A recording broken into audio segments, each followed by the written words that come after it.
बातों हरायागा। हाँ हाँ हाँ हाँ किस्मत बातें ले दागा। अरे जी बातों हरायागा। अभी सुनिला बतिया बार से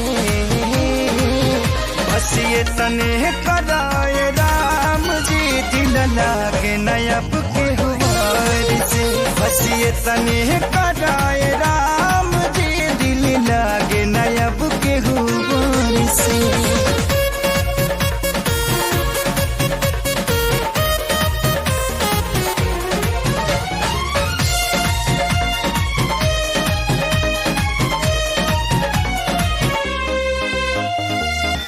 जी के नागे जिया तानी हटल दिल के सिया तानी। जुदाई के घुट रोजो घुटी घुटी के पिया तानी। जी के नागे जिया तानी हटल दिल के सिया तानी। जुदाई के घुट रोजो घुट घुट के पिया तानी। केहू पागल केहू बाबारा केहू कहे है बेचारा। मेहना मिले हर ठार से बस ये तने कराए राम जी दिल लागे नयब के गुबार से।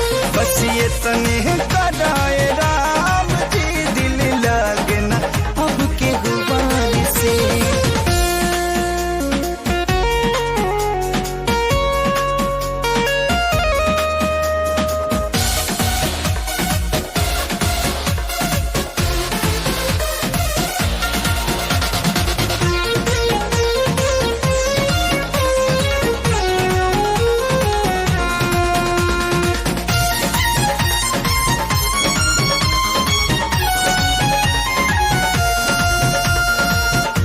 दुनिया बनवला तू ही वाहिरे खुदाई।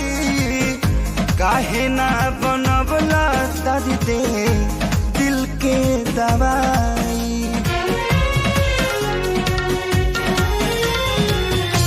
दुनिया बनवला तू ही वाहिरे खुदाई।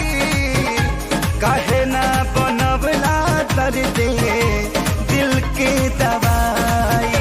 सपना रहल अधूरा सोचल भइल न पूरा।